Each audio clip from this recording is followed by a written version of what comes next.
Good afternoon, everyone, and welcome. I'm going to call the meeting to order, the eighth meeting of the Standing Committee on Government Operations and Estimates.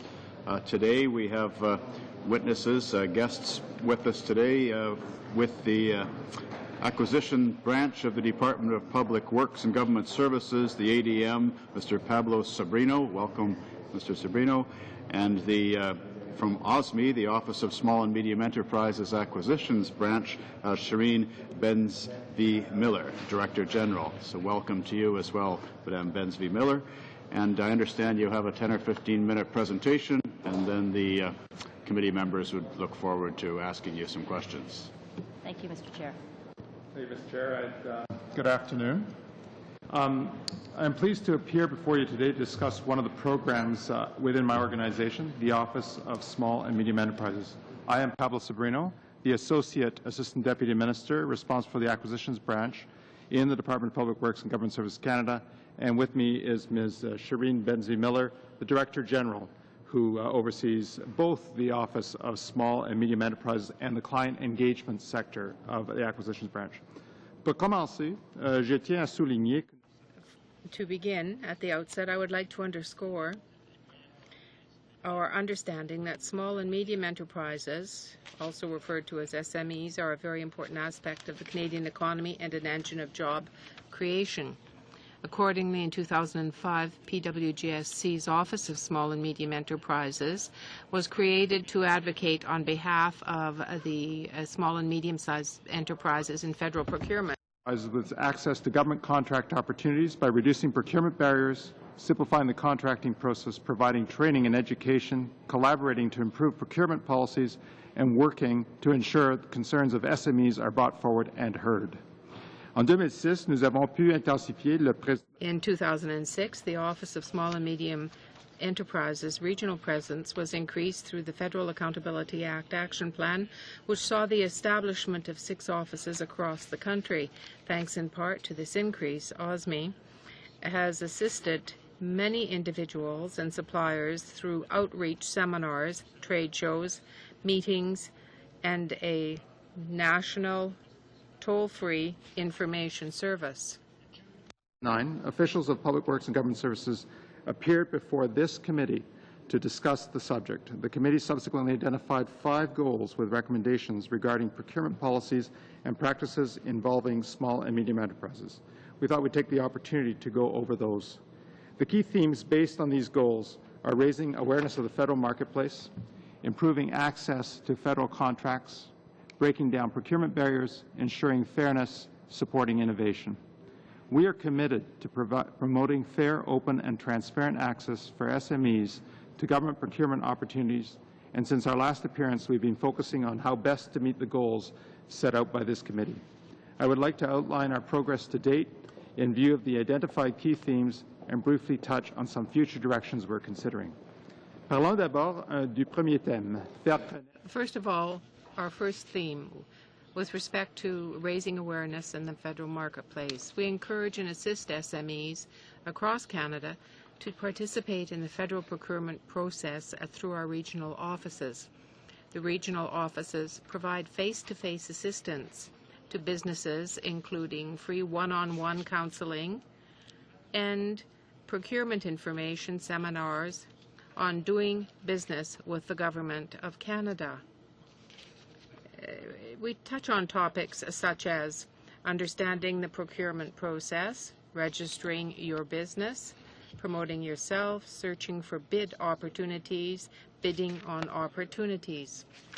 We have also introduced other seminars that focus on specific subjects about which SMEs have expressed an interest. Business hours in several languages and are delivered in person and/or by teleconference and/or seminars over the web. Feedback that has been received from attendees at our seminars indicate a satisfaction rate of approximately 95%. In addition, we also provide a national information service via a toll-free info line. Through this tool, business operators are able to retrieve information on subjects such as how to register as a supplier or how to get on a standing offer. We also make special efforts to reach out to Aboriginal and women-owned businesses, as well as minority language communities, to provide support to broaden their understanding of the federal marketplace. OSME has assisted over 140,000 individuals and suppliers since becoming operational. Each year, this number grows substantially, and last year we helped over 44,000. As to improving access to federal contracts, in September 2010, our new procurement website, buyandsell.gc.ca, was launched to provide a one-stop portal for suppliers to access information they need to do business with the Government of Canada in one location. The website has been well received by businesses. Several industry stakeholders were asked to provide comments about buyandsell.gc.ca, and I'm pleased to say that in September 2010, Corinne Pullman, Vice President of National Affairs for the Canadian Federation of Independent Business, had this to say: buyandsell.gc.ca is a big step forward in helping smaller firms get a shot at government procurement. Government procurement can be a challenging proposition for small and medium-sized businesses, and this website can help reduce the confusion and increase the opportunities available to entrepreneurs. C'est avec plaisir que nous ferons une démonstration du site. Following our opening remarks, we will provide a demonstration of the buyandsell.gc.ca website to this committee.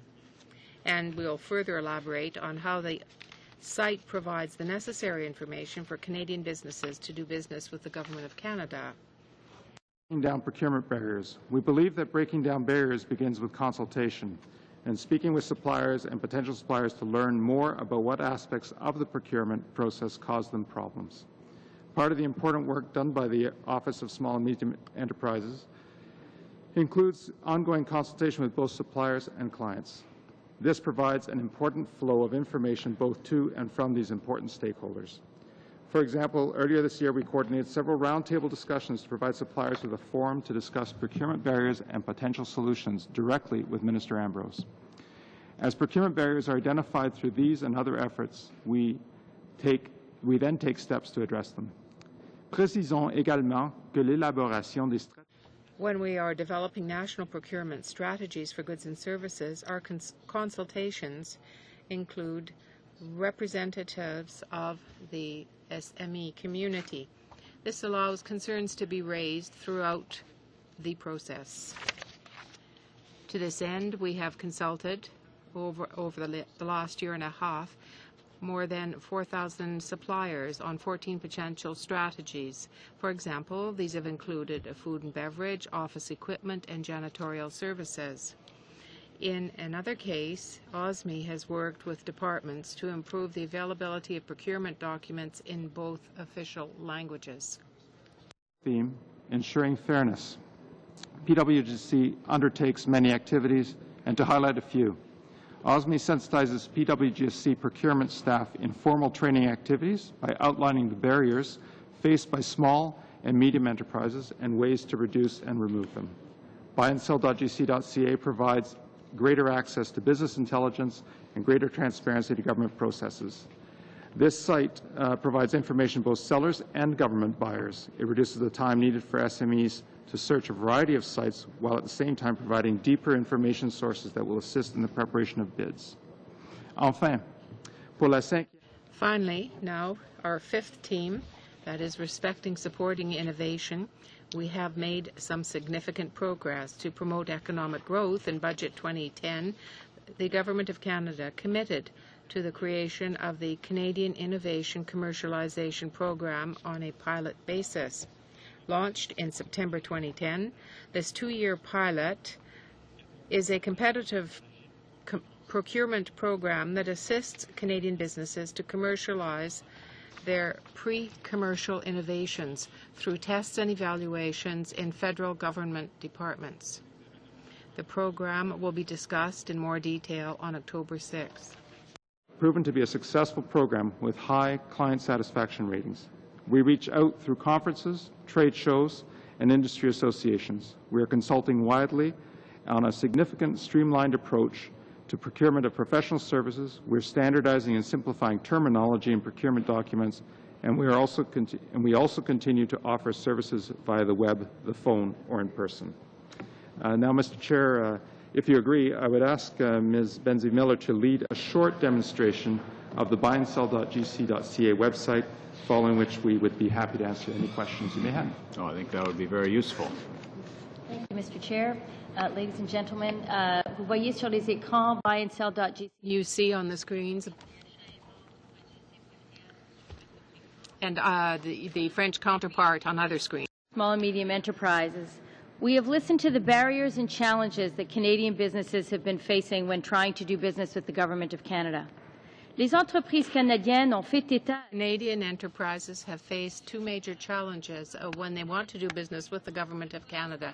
First of all, they have to master the jargon, and then they have to learn the processes of federal procurement. Canadian businesses had to navigate a variety of websites in an attempt to educate themselves about government procurement or to find information about what the government buys. Canadian businesses expect the government to provide simple, effective, efficient access to services. New technologies such as mobile devices and important initiatives such as open government and open data have raised Canadians' expectations further. Saviez que les approvisionnements du gouvernement du Canada. The supply program represents, for the Government of Canada, many billion dollars. It's a multi-billion-dollar marketplace. So how is OSME helping Canadian small and medium-sized businesses to do business with the Government of Canada? OSME developed a single starting point.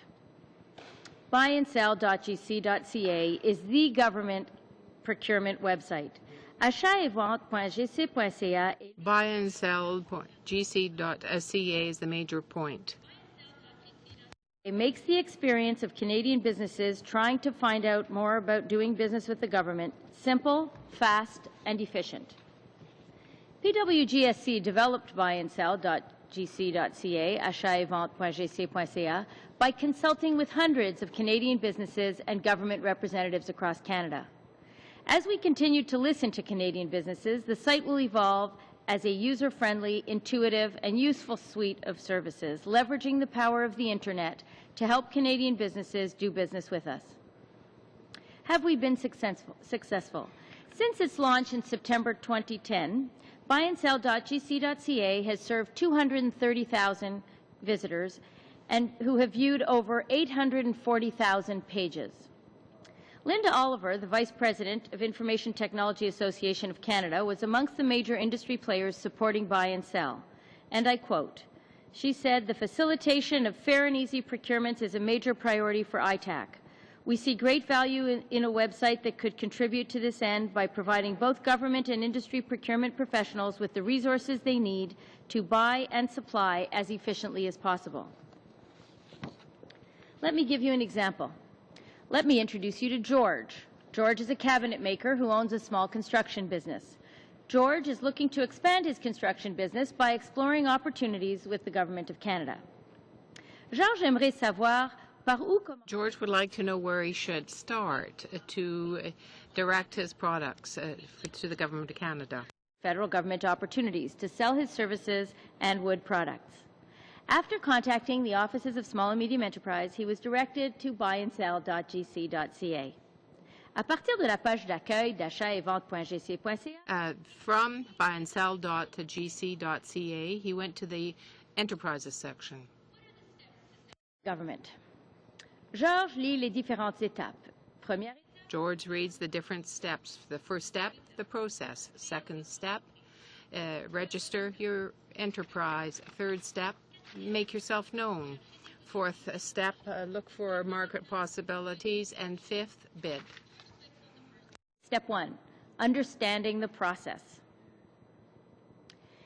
He scrolls down and finds out that as a small business, construction opportunities below $100,000 are facilitated through a web service called Select. That was simple. Prior to buyandsell.gc.ca, it was complex. This sort of information was buried below many mouse clicks and hidden behind terms not widely known or understood outside of government. From wondering about how to do business, to registering, to selling, George will find it all on buyandsell.gc.ca. So continuing along his first experience, he registers his company to get a procurement business number. Then, still on the site, he will see how to promote his business across government. He will find opportunities to bid on. Si Georges souhaite avoir plus d'informations, le Bureau des George wants more information.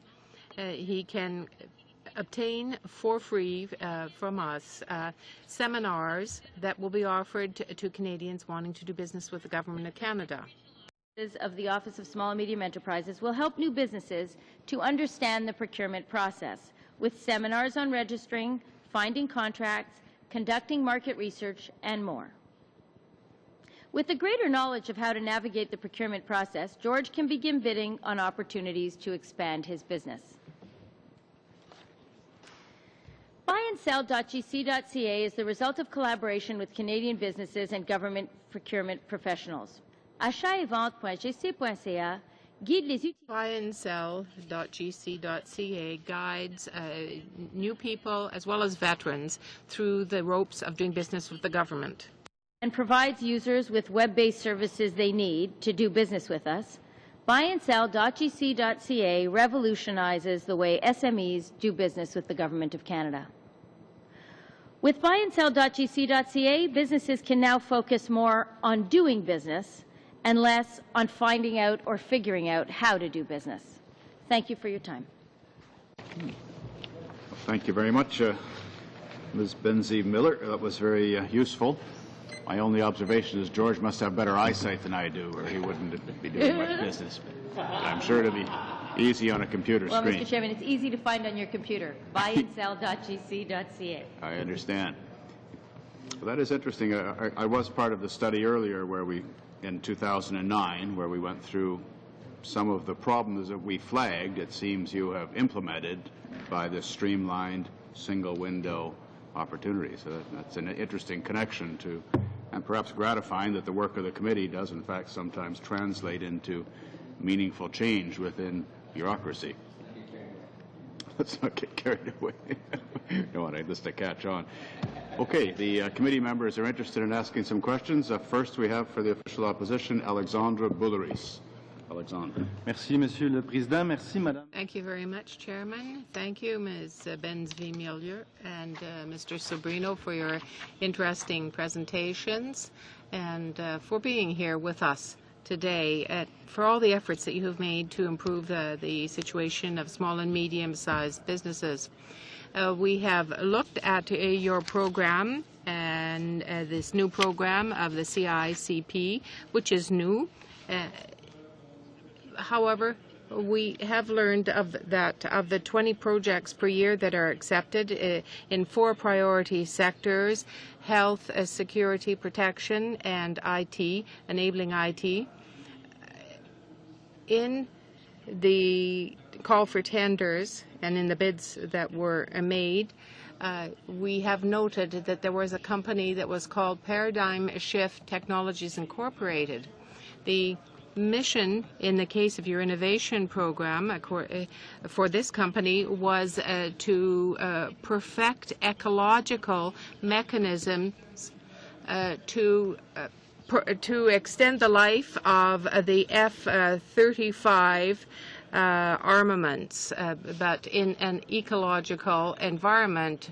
Well, it seems to me somewhat surprising to think that the F-35 can be considered an ecological mechanism, but it seems that the F-35 planes, instead of costing $75 million each, really in the real world cost some $135 million when you look at the United States and Israel. But the government is injecting money to have the armaments of the F-35 more biological. Well, I think that if you look at this, you will find more specific detail. Mr. Chairman, do you want me to deal with this now? Because this is the question that deals with the innovation program. But we are here to answer questions on innovation Thursday of this week. Just a point of order, because I can answer it now, or we can answer it on Thursday, but on Thursday we'll be presenting you with the whole program for the Canadian Innovation Commercialization Program. So whatever you prefer. J'ai une autre question. I do have another question then. wonder if you wanted to go after that issue on Thursday, that might be more in order. Oh, aucun Merci. problème. Oui. Sur Well, in your report, we have noted the following. Some 60% of businesses are created in Canada by SMEs. Some 66% of the markets, if memory serves me well, of the contracts that are given by the federal government are given to small and medium-sized businesses, but those contracts only represent some 43% of the value of the overall worth of contracts. How can you account for that? The fact that 66% of the contracts come from SMEs, but they only represent 40-some% of the total worth of government contracting. Could there not be an extra effort to further encourage our small and medium-sized businesses? Yes, I'll answer this question. The value, well, the volume of contracts that are issued, 70% are for small and medium-sized businesses, and they are smaller contracts. They are contracts that are under $1 million for the most part. For the larger contracts at Public Works, it's $5.2 billion that are spent for Public Works alone. The total value is $11 billion in terms of domestic procurement overall. But here I'm speaking to large contracts, military contracts, which themselves represent and have procurement, but we don't participate in that. That is to say, what is done within the envelope of the major contract. So the 70% of the volume of the contracts are for small and medium-sized businesses. Do I still have time, Chairman? We note that 5 years after the creation of your office, there are still many SMEs that have great difficulty understanding the process by which they can do business with the government. Aside from your website and aside from your web courses and your George, who is so efficient, do you have some sort of outreach program that could be used to better inform SMEs? Yes, we have 6 regional offices. Those offices provide free seminars. We also work with associations in all markets and with community organizations. We do outreach in terms of often offered in the language of the community, for example, like Punjabi, and we will go on site with the small and medium-sized bidders. For the Conservatives, Mr. Gourde. Merci beaucoup, Monsieur le Président. Je tiens... Thank you, Chairman. I would like to thank the witnesses for being here today and thank them for their presentation. It was very interesting how it was presented on the Internet site. How long has the Internet site been up? September 2010. How long did it take to get it up, to set it all up and to get it running? About a year. And since it's been up and running, have you noted that further to its use that SMEs have greater access to the government market? According to our interaction with the SMEs, and we have regular interaction with them, we've received a lot of feedback. We've received written feedback, and we helped them get through the federal system. The feedback was very good because it helped us further evolve the website. According to the ideas that were generated by representatives of SMEs, we refined our system. For example, they wanted the list of the standing offers that already exist in the government. Recently, we were able to post it on the website so it was available to everyone. So you feel there's been an increase in the number of participating SMEs having greater access to the federal government through your website?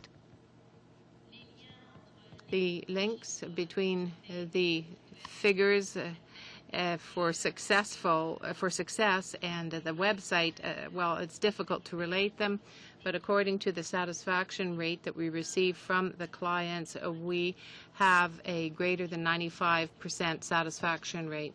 I don't know if you've been able to note that with younger entrepreneurs, do they turn to the web more? Are they able to use the web as new suppliers? Are there new suppliers coming on? Well, I haven't done any type of survey on that, so I'm speaking from my impressions. But in the area of technology, there's enormous enthusiasm for what we are doing because it shows that the government is very respectful of open data and open government available through the Internet and the use of the Internet, which facilitates our interaction with the market. But in this area, we do note that many business entrepreneurs want to and find it easier to work from home by using our system. Well, since your system has been in place, you have a supply of potential supplier. You have a list of potential suppliers, or rather, has it been able to be better proportioned out over the federal government's agenda? Well, yes and no. Our data that we have collected is perhaps not as extensive as we would like. We don't have personal information to that extent about the suppliers to know if this is more diverse and extensive. But we would like to have richer data with respect to that. And with respect to your offices that provide services for SMEs, for example, needed by the Government of Canada. If, for example, it's in Vancouver, would the supplier in Vancouver be able to have access in the city? Have the regional offices allowed the entrepreneurs to have greater access in their regions? Yes, in the cities and in the outside the cities as well. Our offices are in major cities, but there is also much travel. There is also much travel outside of that area into the regions. For example, there is interaction with the chambers of commerce in small cities and towns and even villages. Do you feel that that creates jobs that didn't exist beforehand? Well, we sure hope so. Thank you very much. Do I have time left? Merci beaucoup. Mr. Chairman. Yeah, you have the floor. Oui, bien, je tiens à vous remercier aussi pour... Thank you. Thank you for being here today and for the very useful information you've given.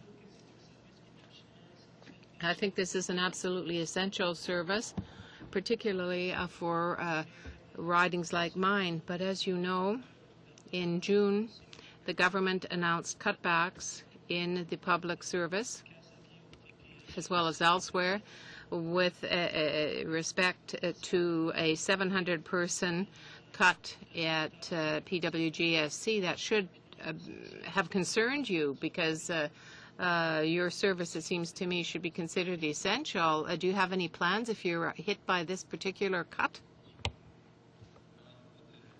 No, there are no budget cuts that are being foreseen in our area, in our office. These cuts were directed towards services that were outdated in the term. Well, have you been informed about this fact? Certainly our office, the small and medium enterprise office, is not being affected by the cutbacks.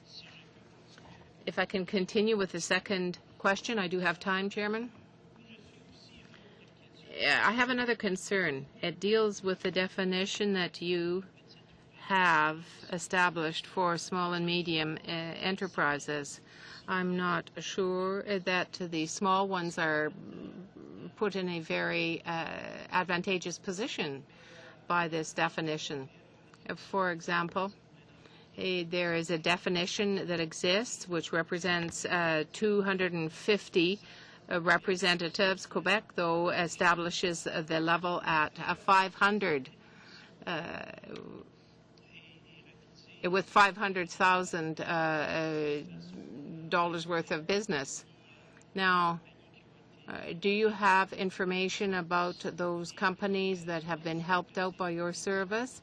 And can you say that there is anything that is better for small businesses with this 500 employees criterion? What is the criterion that you hold for the business, for the amount of money that is generated by the business? Well, the definitions that you have cited are for the government. A small business is 100. For a medium-sized business, it's at least 500. But I have to tell you that for small and medium-sized businesses, we are there rather to help entrepreneurs. We're not there with respect to the size of the business, but we are there to help the businessman. If you have 1, if you have 10 or 100 employees, the needs may or may not be different. Our role is to help throughout the country. We don't really take a good look at what the balance sheet is or the number of employees. We want to help everyone, and we encourage all businesses to contact us. Even if they exceed 500 employees, yes. In Canada, what we'd like to see, we in the federal government would like to see if a business has 510 employees, we want to see them succeed, even though it's not 500 employees. If there are I might say that to 90-some% of 96% of businesses, small businesses are there in Canada, and we want to be able to help all of them.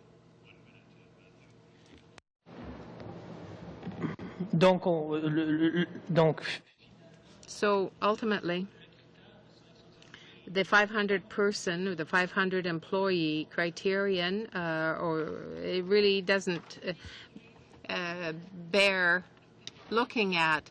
Well, 99% of businesses really in Canada are small and medium-sized businesses. So we are called the Canadian, the Office of Small and Medium-Sized Enterprises, and we're there to help all of them.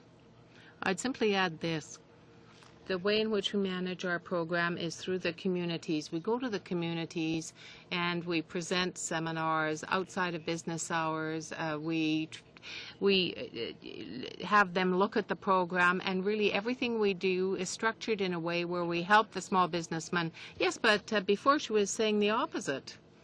No, but the program is structured in a way that it targets small business. For those who want to use the website, it's there. Anybody can use it. But the way in which the program is structured is for those businessmen, those entrepreneurs who don't have the time during the day to do otherwise. Please. Thank you, Mr. Chair, and thank you to our guests here this afternoon. And we know the economy is our focus of this government, and to create jobs and focus on paying down the debt and balancing the budgets and working with our small business as the economic engine that drives our economy. And earlier today, I sit on the Trade Committee as well, and we met with the Trade Commission Services, which work with Business Development Canada, BDC. So do you operate integrated with any of the other federal departments within some of the smaller communities across Canada, or ever thought of working in partnership in that way? Thanks. That's actually a great question. We do. We work very closely with all kinds of partners. Our focus is really on outreach, so we try to maximize the government's outreach by going out with partners to trade shows, to special events, to the chambers of commerce, and we go together so that we can actually have an organized response to the needs of these various business people. So, for example, we work closely with Indian and Northern Affairs on the PSAB program to do outreach to Aboriginal entrepreneurs related to the Aboriginal Set-Aside program. We go out with BDC. We go out really with any departments who are interested in doing outreach to small and medium-sized businesses across the country. to give them really as much information about the federal government's programs that might help them.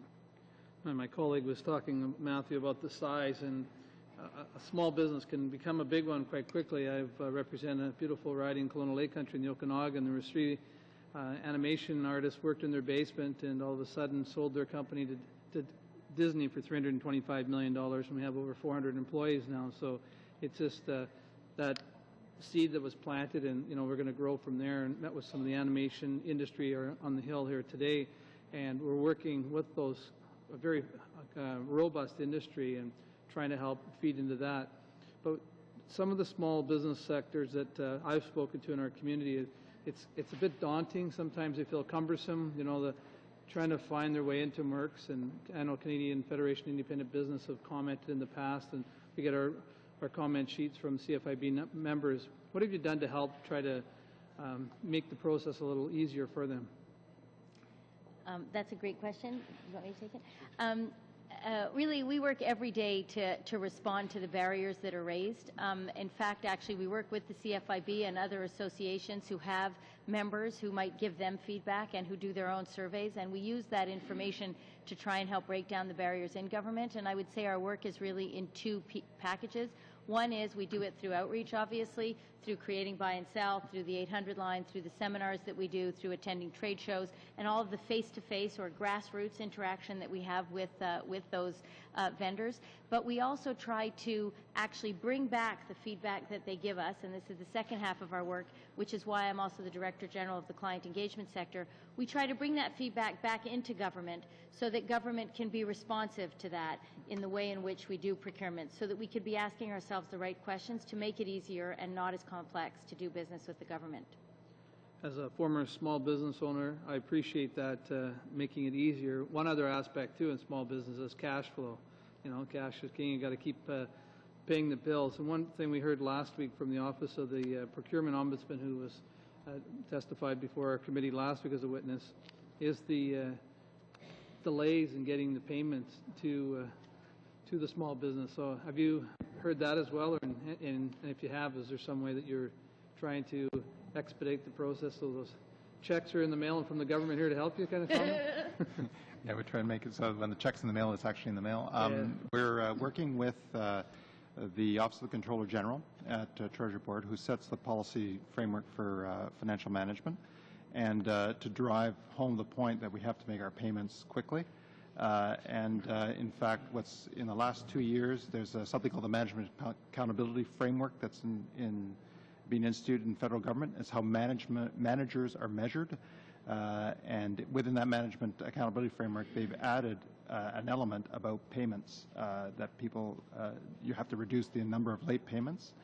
As well as at PWGSC, which we think is a good practice, is that there is a late payment, we pay the interest. And so that is a practice that we're trying to get instituted across the system. So it's an incentive to pay quickly. Your time is up. That's it. Well, thank you very much, and that's great news. Keep up the good work. Thank you. Thank you, Ron. For the Liberal Party, John McCallum, please. Well, thank you, Mr. Chair, and thank you both for being here. I sort of want to have a bit of a bottom line approach, and that is, what impact do you really have? And on one hand, I was impressed by the positive comments from Federation of Independent Business and so on about your website, so I fully accept it's a good website. But if you're here to help small business get procurement, and you've been operating for about 5 years, then I would think it doesn't help us very much to say how many you've assisted for 140,000 individuals and suppliers, because that doesn't tell us whether the assistance did anything at the end of the day.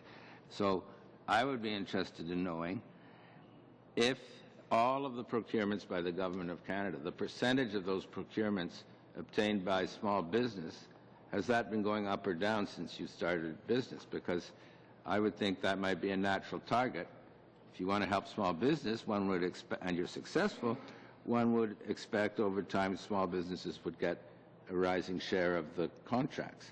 Or else another way of looking at it that's similar, you could say what proportion of the contracts, the procurements that small business get, let's say it's 30%, just to throw out a number, and what percent of jobs or sales are accounted for by small business, let's say it's 50%. So you'd want that 30 or 50% gap to get smaller over time. And that way one would have a better idea as to whether your program has in fact helped small business get more procurement business. So do you have any information of that kind? Start with that. First of all, it is very difficult to make the link between the service we provide and the number, if we're changing the shape and volume of small businesses in terms of contracts. So in terms of volumes have been pretty steady over the last 5 years. They're around 38,000 per year in terms of number of contracts. Volumes of what? Volumes of contracts. The total number of contracts let to small and medium enterprises. So about 70% of what we let at Public Works goes to small and medium enterprises, and it's about 38,000 a year, and it has varied over that time from a height of about 42,000 and a low of 36,000. So it moves around a bit. The main thing that we're finding is that what we're working on is trying to reduce the amount of time that's involved in engaging in a contract arrangement, and we're doing that through several ways. And those metrics, I don't have an answer as to what those metrics are. That's what we're beginning to start to track. And the use of this site is giving us the information base to start those kind of tracking. But we have been in place for 5 years, but the work here is really a work that has begun over the last year and a half to 2 years. If I could just add to that. There's another measure also that would be interesting, that we're very interested in from businesses, is it easier, less painful, and therefore cheaper for you to engage in doing business? And so the cost of bidding, for example, is something we're very interested in and we will be exploring, and we have been trying to work actually with CFIB to get some information on that. So that will be one measure. But overall, the portion, the total amount of dollar value has gone, the last time we testified, it was in the $4.7 billion share for a small business, and now it's up in the mid-5 billion. So the overall share of business has increased. But as I said previously, I'm not entirely sure that OSME can take a causal...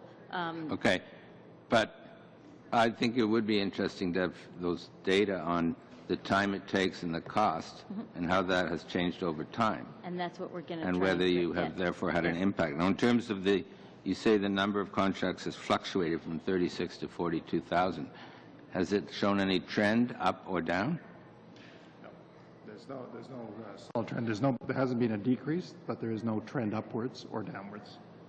Well, would it make sense for your group to have some target that the share of the small business, some target on either the time or the cost or the share of small business in total procurement? Our target is really around a fair, well, what we measure is fair, open, and transparent, and so that small and medium enterprises have fair access, the information's open, and what the contract was at the end of it was transparent to all, and so they can make proper business decisions. That has been our focus for the first, as we got this going, and that's part of what we're trying to do with this site, is to make that information available. We agree that what we want to have are metrics, and that's what we're developing, is those metrics, but they're not in place at this point. Okay, thank you. And the last question round is for the Conservative Party, Bernard Trottier. Hi there. Thank you for coming in today. One of the groups of entrepreneurs that exist in this country are actually new Canadians, especially in my proud riding of Etobicoke Lakeshore. In the city of Toronto, there's a lot of entrepreneurs from Eastern Europe in particular. Based in my riding, there's an organization called the Canada-Ukraine Chamber of Commerce, for example. There's also Canada-Poland. There's groups from the Balkans. And these are groups of entrepreneurs who historically might not sell to the government of Canada, but would be interested, I would think, if they knew of some of the opportunities. Have you taken any outreach efforts with those groups of entrepreneurs, who are not your typical Chamber of Commerce necessarily that you find in a small town? Yes, actually. Thank you for asking. We do make a great effort to go to a lot of the smaller associations, not just the large associations like the Chambers of Commerce, but the more specifically designated chambers of associations that are interested in having outreach information provided. And we go to their meetings and we provide seminars on location for them during their regular meetings, annual meetings, or whenever we're invited. And I often, and my colleagues often, meet people at various conferences related to different industries, and we are invited to speak, and we will go and talk to, frankly, anybody who invites us. So please encourage all of the associations in your organization to contact us. We have a very strong office. Well, all our offices are strong, but Toronto has a very strong office. Okay. And do you find that there are any cultural barriers, though? I mean, over and above any kind of language difficulties, which is typically not a problem for these entrepreneurs, but are there certain barriers with the way the government procures that might prevent some new Canadian entrepreneurs from actually bidding on government contracts? You know what, we've worked with various associations that are actually dedicated to transitioning new Canadians to the business world in Canada, so we've worked very closely with them because we do want to make sure also that our seminars are user-friendly and that they're sensitive to cultural distinctions, and we found that that's not a problem at all, that we're very adaptable and open to pretty much any group that is interested in receiving the information. And maybe stepping outside of some of the larger urban centers, but around Aboriginal Canadians, what kind of, can you give some examples of where there's been some successes in promoting entrepreneurship on reserves and First Nations communities? Okay, I just want to be very clear that we don't actually promote specific entrepreneurs because we try to basically raise awareness and share information. But we're actually in the process of putting in place specific engagement for Aboriginal communities with the various associations of First Nations.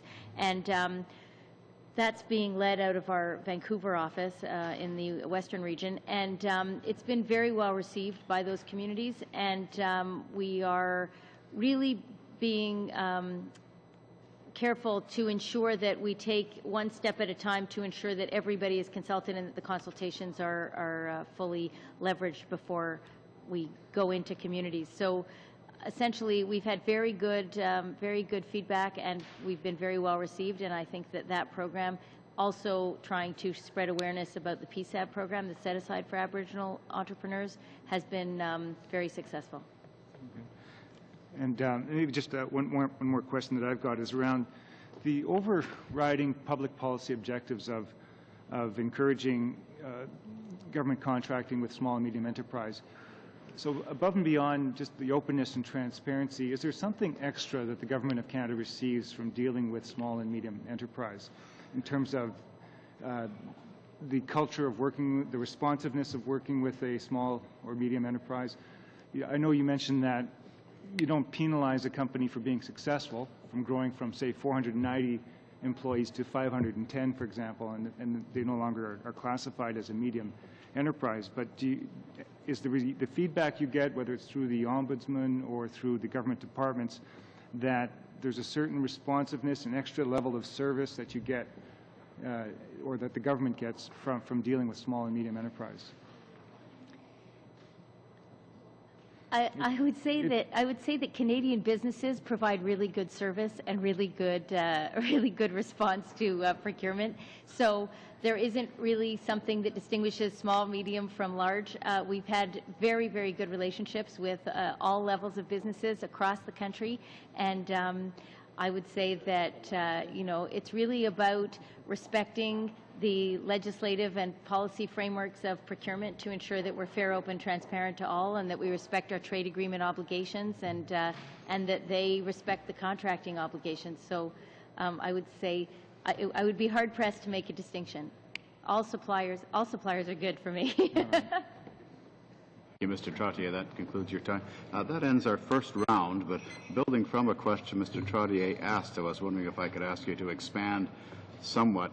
In the previous study, witnesses told us that one of the problems that they had was that some of the contracts were bundled and clustered in such a way that a small entrepreneur, a small local contractor, couldn't bid on such a large project.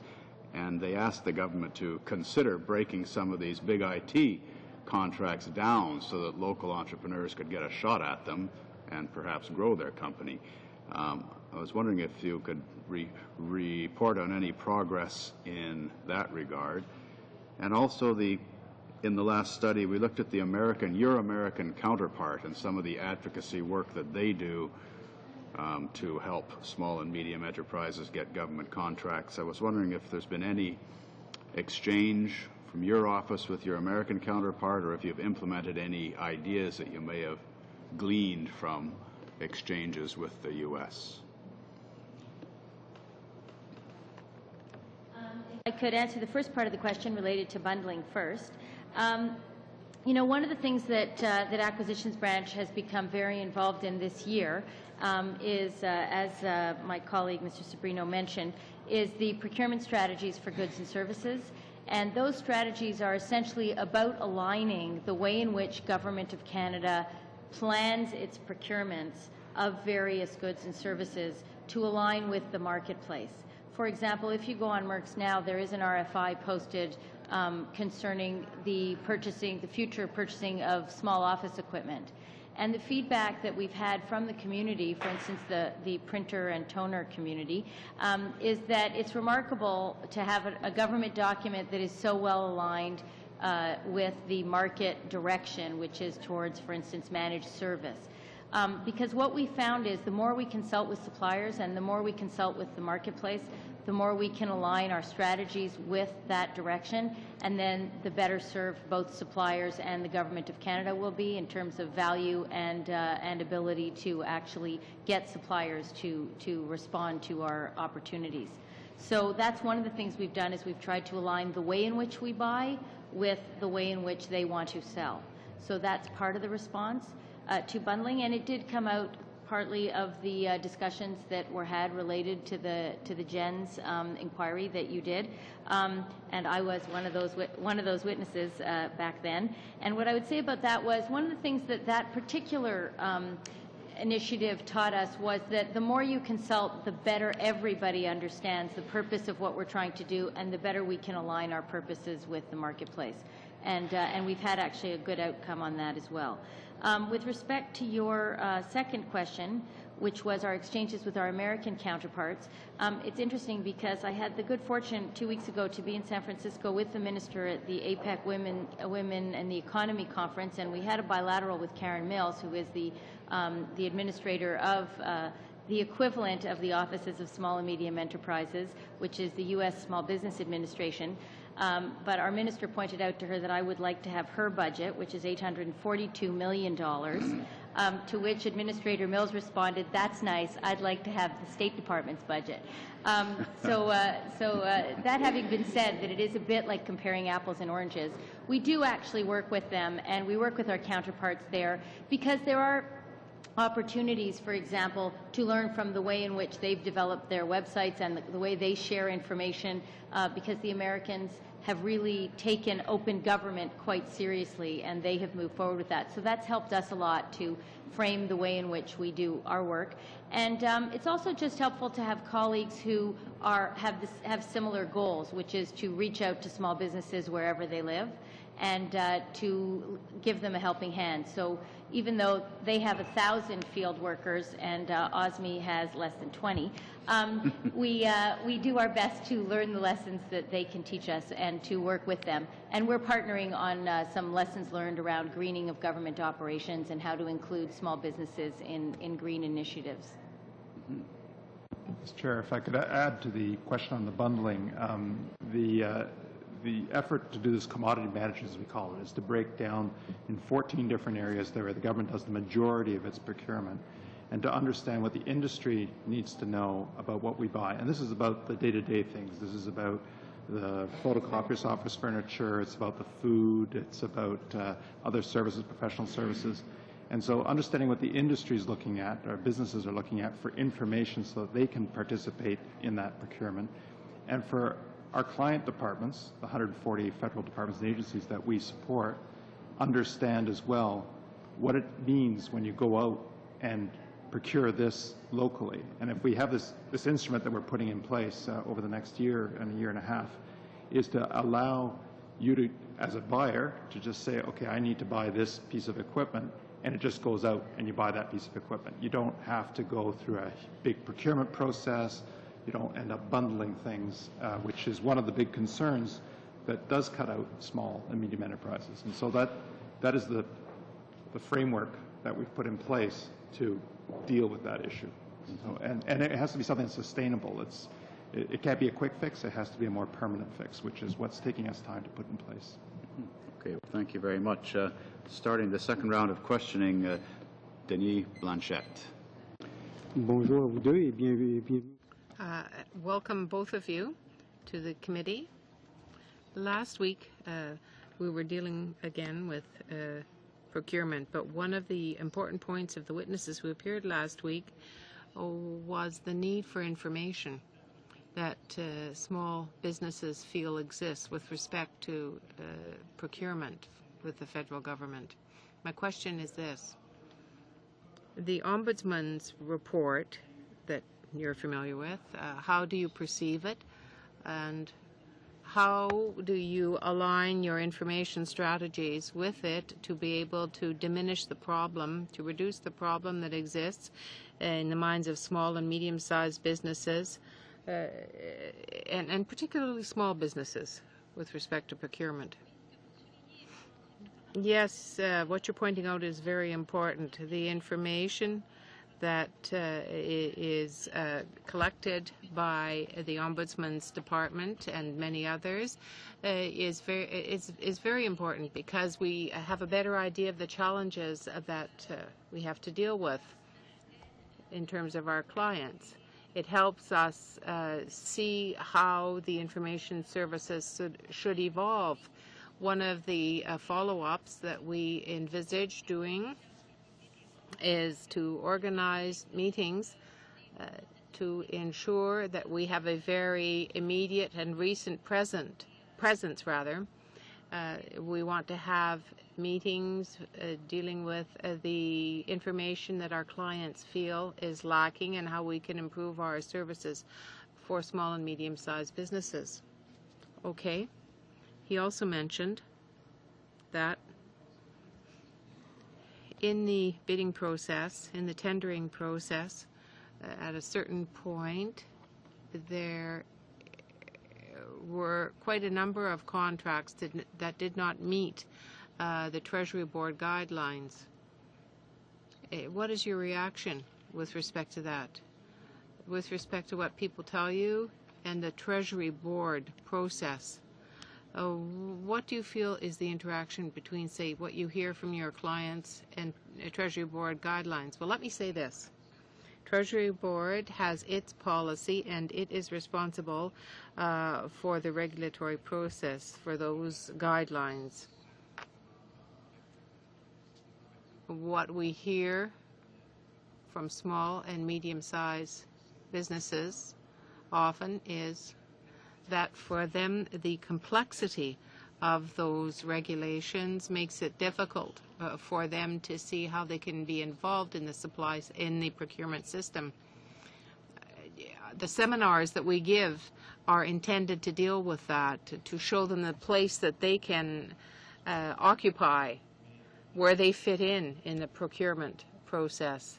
It's quite long, but we have to get them familiar with the jargon, and there's a lot of jargon involved in procurement, and to show them the way that they can access procurement, government procurement.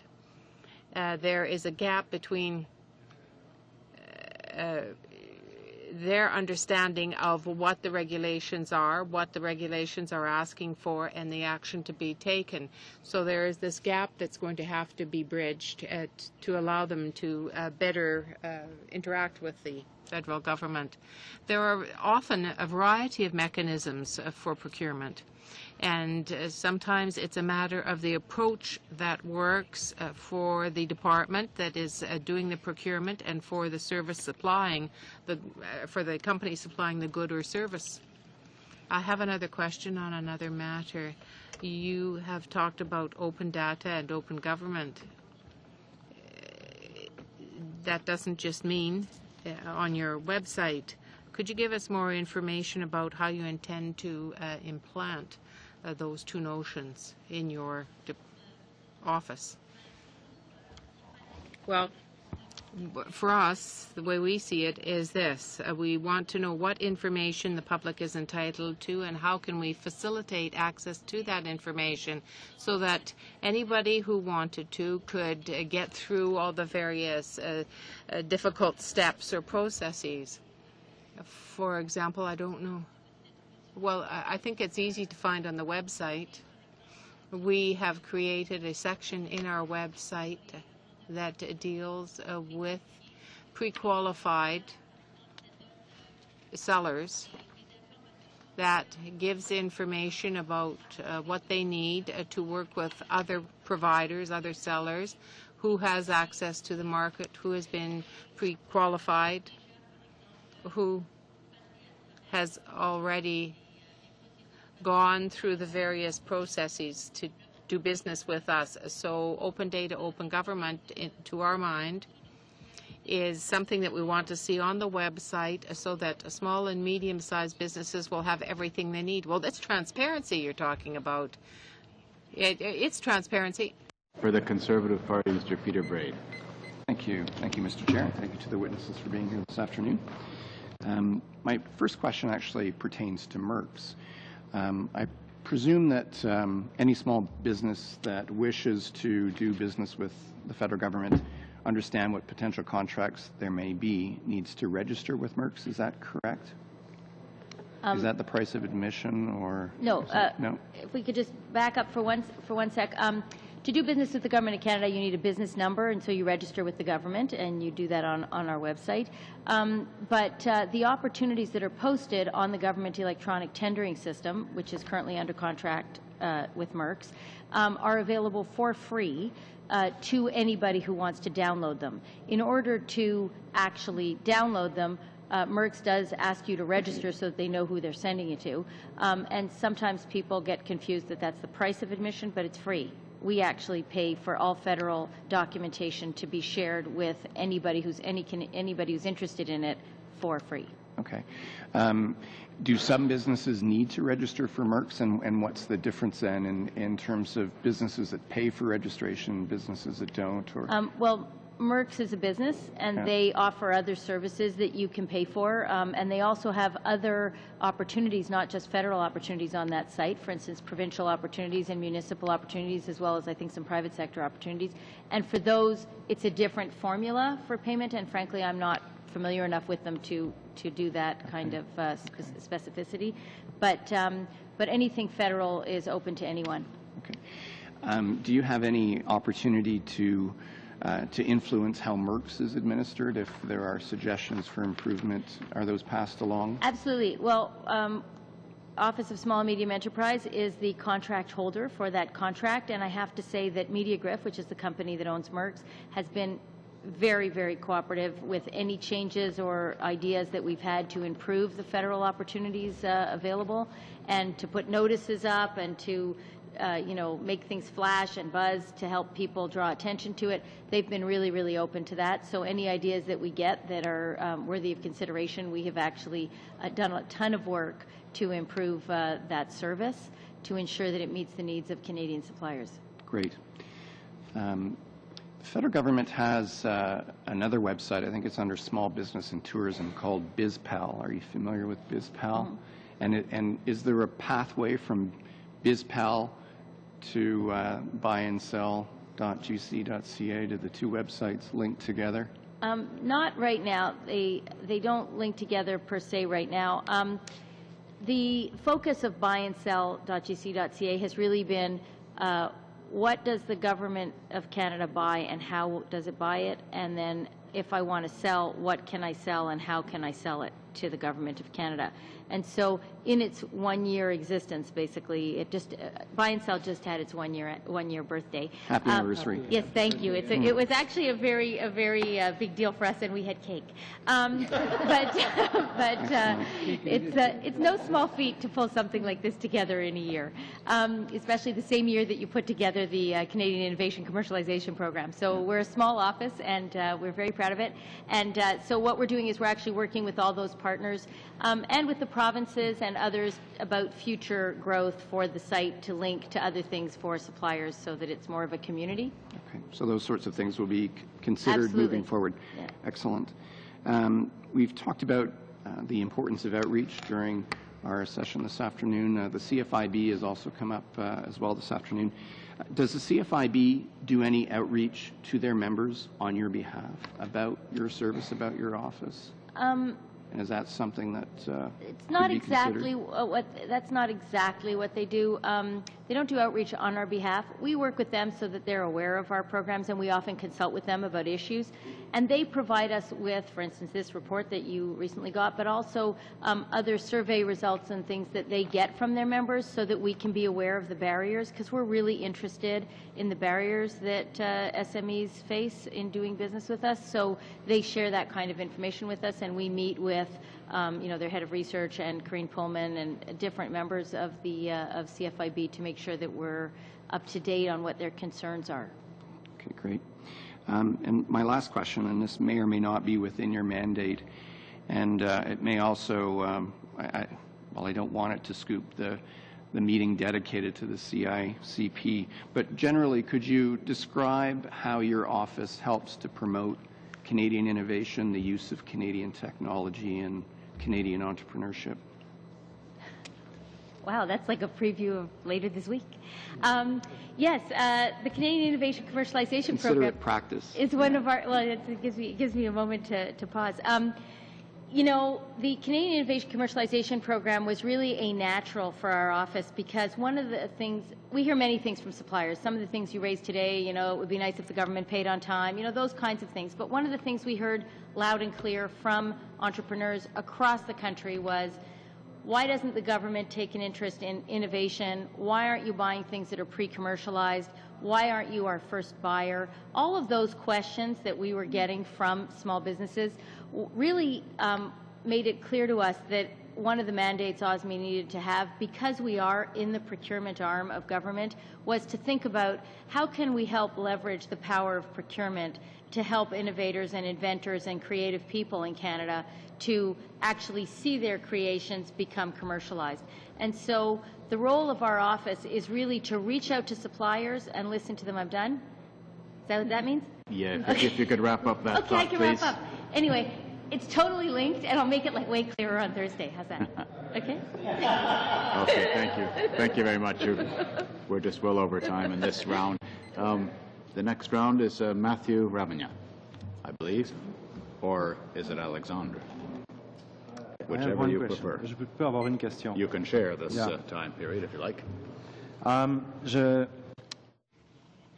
Earlier, my colleague Denis was talking about the procurement ombudsman who appeared here quite recently.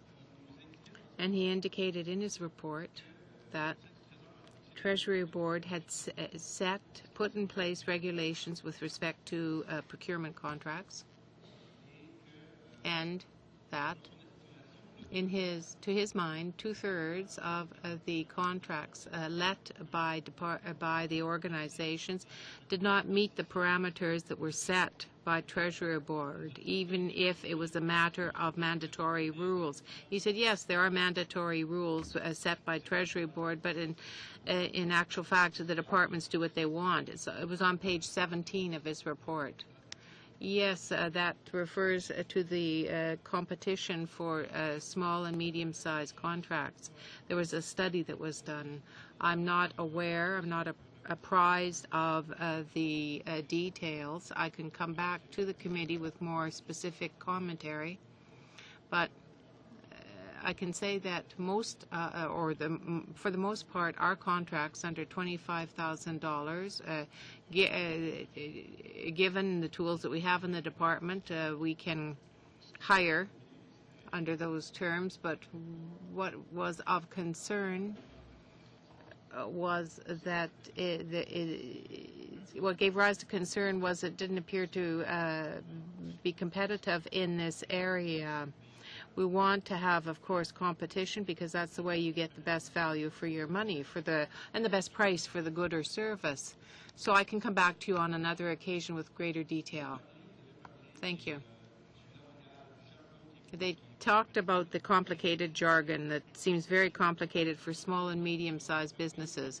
Is it difficult? What door should they knock on to be able to get on the right path to be able to sell their goods?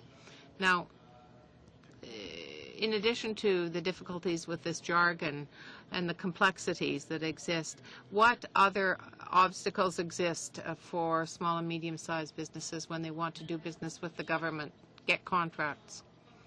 Well, there are three problems: the criteria, the evaluations or assessments, and the scope, the size. When you look at all the steps, in the system to see the weighting or what you can change to make life easier for small and medium-sized entrepreneurs, these problems are being targeted, and there are questions in terms of procurement. Questions like, why in the evaluation system do you ask for X number of years of experience for the supplier? We have to wonder why those things are being done. Why is it necessary? So our role, and the role that we play, is to challenge our colleagues and to try to help them incorporate these ideas in the work itself, their work. Well, here's a quick last question. Can you give the committee, and really this is one that deals with money, can you give the committee some concrete examples of the obstacles that you have eliminated over the past 5 years for small and medium-sized businesses? Just a couple of really good examples. Well, one example was to eliminate the jargon, because it's a jargon that was set up for experts in procurement. I was in the department not long ago, and I mean, I can tell you, you really have to sit down and learn it. So what we wanted to see was a more simple, precise language expressing the objectives on the website. That's one thing. Secondly, with respect to the orders themselves, the procurement orders, those that come under $25,000 should be dealt with in terms of commodity management.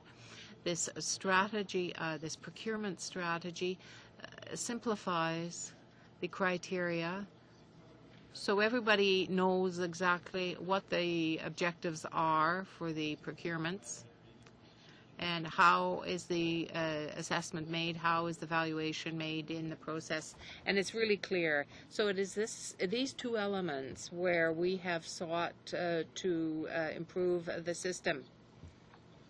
These are two examples, but we can certainly give you others, but that's how we want to work. Kelly Block with the Conservative, please. Thank you very much, Mr. Chair, and welcome to our witnesses today. Don't mind my voice, I'm suffering from a fairly bad cold. I want to follow up on a comment that one of my colleagues made earlier in terms of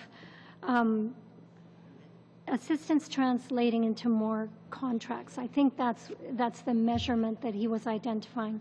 You know, can you measure whether or not the assistance you give translates into more contracts? And my question is more specifically to perhaps the relationship you have with the procurement ombudsman.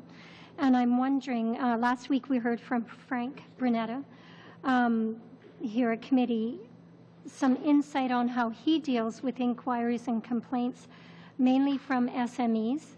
And my question, which may go back to my colleague's observation, do you find that SMEs contact your office to get clarification or to seek some assistance in the process of perhaps even wanting to follow up with a complaint with the Ombudsman? Yes, actually they do, and one of the things that we are in the process of, we've published it for piloting purposes, so we're just testing it now with the user community, is a guide to complaining. Because one of the big things people want to know is, if it's not going my way, who do I speak to? And so we've created this guide, and we're working with the Office of the Procurement Ombudsman to make sure that it meets all the needs of the people who come to them as well. Because we already have the guide on how to do business with the Government of Canada, so we thought as a companion piece we would have the guide to complaint systems, because that is important. And you know what? A lot of them are time sensitive. To go to the CITT, you need to know what your window is.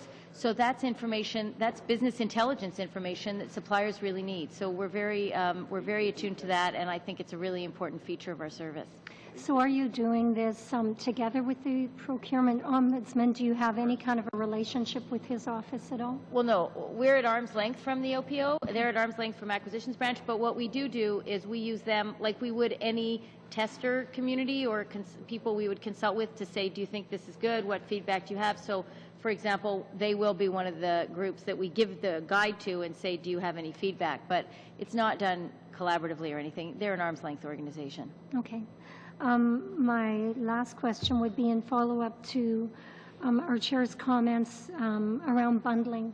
And I'm wondering, in the case that a government contract goes to a large company, how much of the actual contract work, if any, might be redistributed to SMEs? Do you have any idea on that? Every contract has specific measures, so there's no structured way of doing that. So contracts are negotiated, and we occasionally, working with Industry Canada, come up with industrial regional benefits, and so those kinds of things affect how contracts are distributed and how they're managed. However, I couldn't specifically say that every contract is different, so I couldn't specifically address that question. Okay. Do I have any more time? You still have 1.5 minutes, Okay. Kelly, if you'd like. Okay. I guess my last question would be, you've talked about the need to identify barriers for SMEs in terms of, what keeps them from being able to procure contracts with the government. You've also talked about raising awareness and a number of the activities you do to do that. You have a small office you've mentioned. You have 6 regional offices. Do you have a awareness campaign or an education plan to educate the public and SMEs around the work that your office does? We do. We actually have 2. We have the one just for how to do business with the government, and then we have the one that's specifically dedicated to the Canadian Innovation Commercialization Program, because that's targeting innovators and it's in the R&D space, and so that's slightly different. We do, and that's why we have a suite of seminars, because we want to be able to help novice or sort of rookie suppliers who don't really know anything about doing business with the Government of Canada, and we also want to provide service that's useful to companies that actually have done business with the government before but may want to do it differently or do something else or branch out into another area. And so we do actually offer a suite of seminars and services. And we answer questions on 800 lines across the country to make sure that we are actually targeting their needs. Okay, thank you. Concludes your time, Ms. Block. Thank you.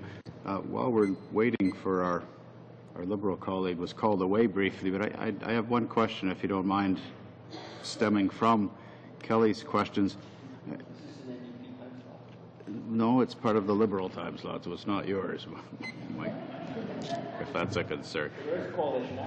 No, I just want to know, the elephant in the room here that nobody's mentioning when you talk about government procurement is the Buy America policy and the absence of any Buy Canada policy for, a government is the largest single purchaser of some services, the construction industry, for instance. Would debundling enable more Canadian local contractors to avail themselves of government contracts without violating any kind of trade problems or creating any trade problems? I mean, are there not ways to promote Buy Canada simply by how we structure contracts without starting a trade war by a declaration of Buy Canada? Is that something that, on behalf of small and medium-sized enterprises, you've dealt with and perhaps recommended to the purchasers of services? The approach that, first of all, I mean, I think you inferred in your question. I mean, in Canada, we have a legal framework that respects all our trade agreements, and then we operate in that sense. The other piece that I would have to say is that we already sourced domestically. Of the $14 billion we sourced in the last year, over the average of 5 years, we've sourced $14.3 billion with procurement runs through Public Works and Government Services. $12 billion is already going through Canadian domestic procurement, so it's a large proportion already. Trade agreement provisions, certainly once you reach the trade limit, it is open under NAFTA, it's open under the free trade agreement with Colombia, it's open the various free trade agreements that we have in place. But I'd have to say that the method that we approach procurement has a significant impact domestically in Canada, and it is through low dollar value procurements. It is through specific procurements that are targeted for Canadian market under various exemptions. So that to me is an example. I can't comment on the policy objectives, of course, but certainly the structure that we have, the net effect is that just under $12 billion is sourced domestically in Canada, so of our purchasing.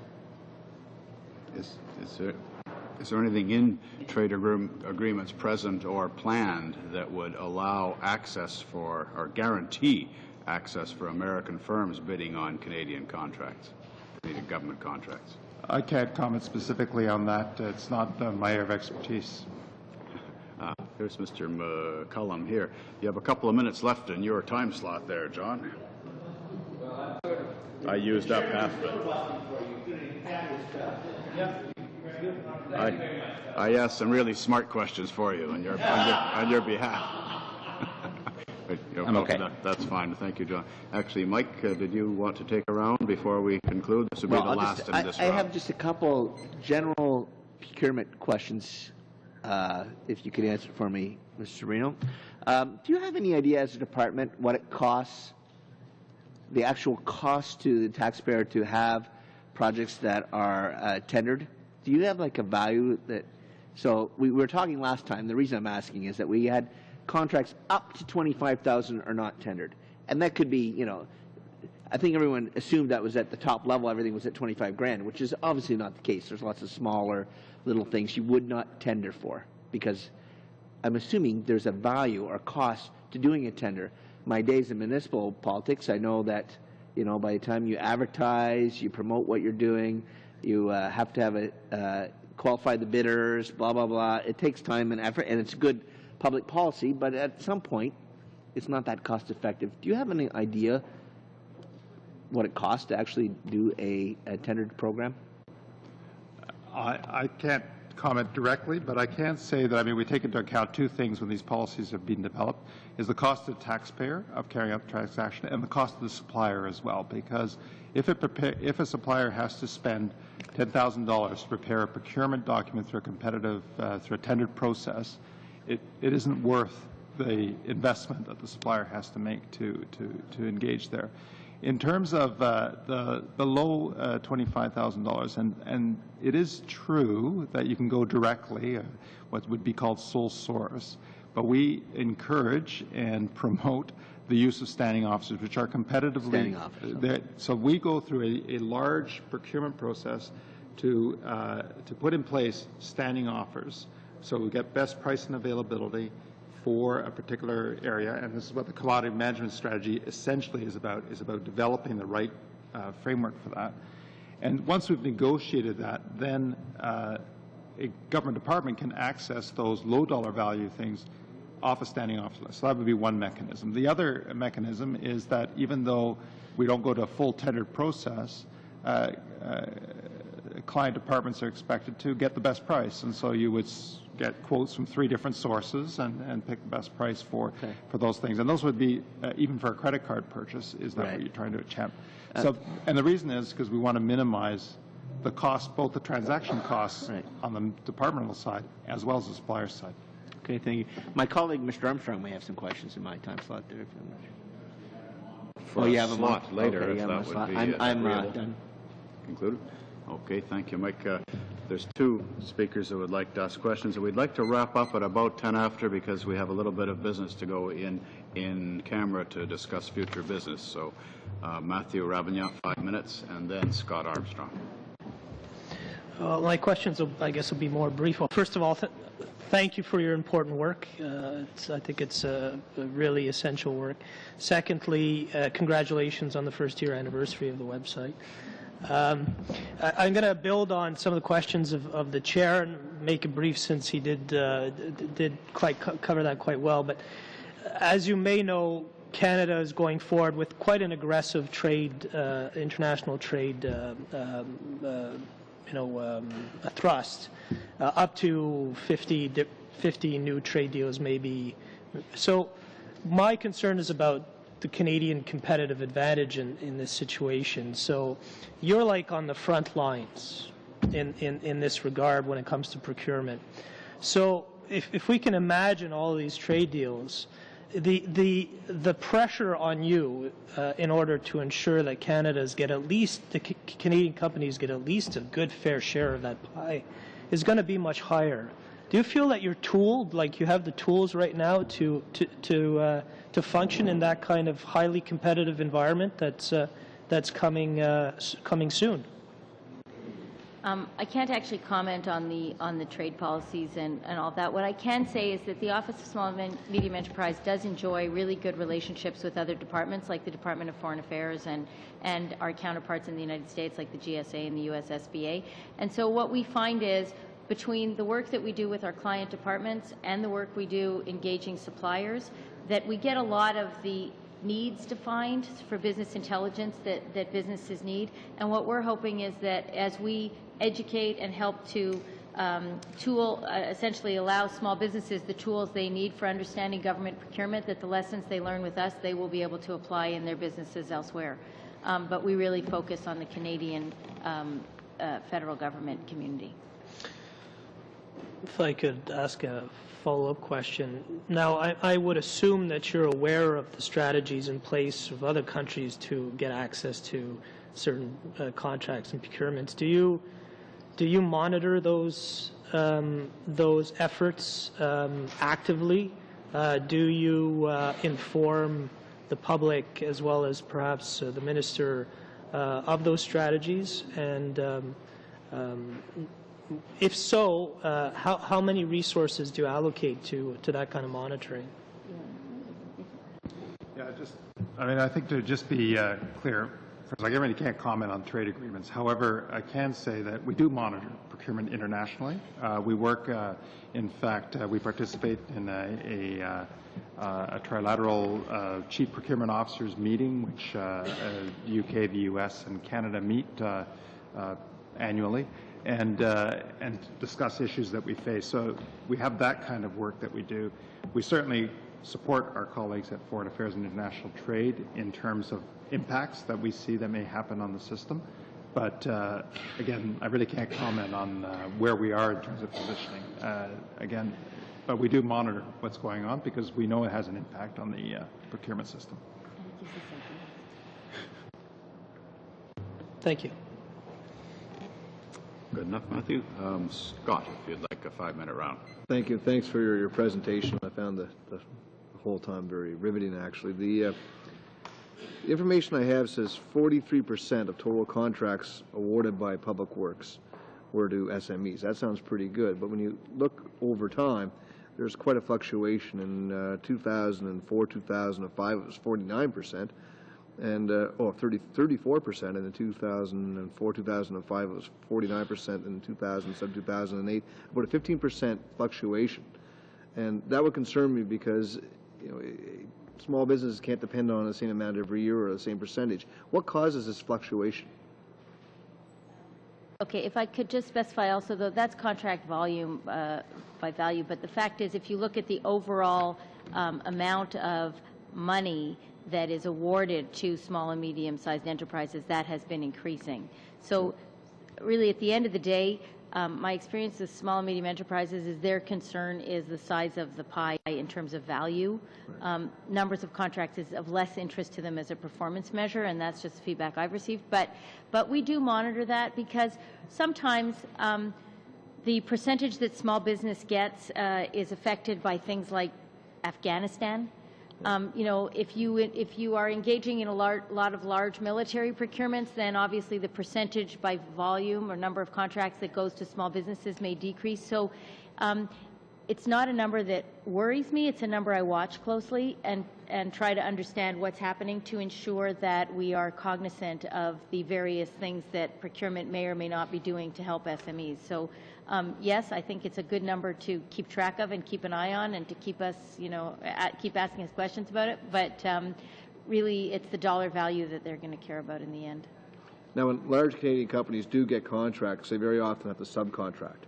Do Yes. you have any idea what percentage of the total contracts that are issued by the Government of Canada SMEs eventually get? Because if they're actually getting 43% of the contracts, they may actually be getting over 50% of the value based on getting subcontracts or from over larger. 70%. I mean, there's a, you know, the actual answer is no, I do not have specific figures, and that's partly because we have no lens into the third-party agreements. We have no way, I mean, those are commercially confidential figures. We don't know how much businesses contract out or what their supply chain looks like. So we don't have figures on that, but in our discussions with businesses, all kinds of suppliers, there is a very healthy proportion that is obviously necessary as a result of supply chain needs. So we don't have a figure to give you. I just might add, though, that because we're trying to increase the amount of data that's available out there, what a small business will be able to see, especially regionally, is that this company has an arrangement in place, and that getting the business may be about accessing that company and becoming part of the supply chain for that company, as opposed to coming directly to the Government of Canada. And so by making our information more available, transparent, people are able to make those kinds of decisions and those kinds of arrangements which are outside the scope of what we do. But certainly the information is there so that, or business intelligence, I guess you'd call it, is what's there so that businesses can make those kinds of arrangements and be knowledgeable about how they can access those businesses. And it's on buy and sell in contract history. That's right. So it's transparent. Just one question about transparency. I realized that to do all this work and collect the data, you probably have to work pretty closely with the government departments because they must be able to give you this information. Have you had trouble getting information from some departments compared to others, or is everybody pretty open to this? We have had no trouble. We conveniently also within Acquisitions Branch in the client engagement sector have a program called the Spend Analysis program. So we actually get all of the spend data from all of the departments, and we're able then to look at, you know, and drill down actually quite specifically into what's been spent and on what contracts, in what area, in what marketplace, you know, in what industries and with which companies. So we have a lot of information, and departments have been very cooperative. And we have, so far we get information from about 85% of the spend, like a big chunk of the departments. We don't have some of the littler departments yet signed up in that program, but we're able to extrapolate to full government data on that. Thank you. That's it for me. That does wrap up our time, Scott, and I see no further questioners wishing to ask, so I'm just going to thank our witnesses for joining us today from Department of Public Works and Government Services, Mr. Sabrino and Ms. Bensby Miller. That was very useful, and we'll see you again on Thursday, I believe. Thursday. If I could ask committee members to stay put for a moment, I'm going to suspend the meeting, and we'll go in camera and deal with an item of future business. And we'll clear the room of witnesses, or of guests, I mean, because of the in-camera status, please. Likely. Yep. So if they want to just hold off and come back in, like they have to take their computers down. Oh, I see. Yeah, the technical guys, if you could come back in about 10 minutes and break down your computers and things like that. Is that right? Okay. Oh, it's how it comes down your stuff? Okay. Oh, I see. Okay. We'll suspend that.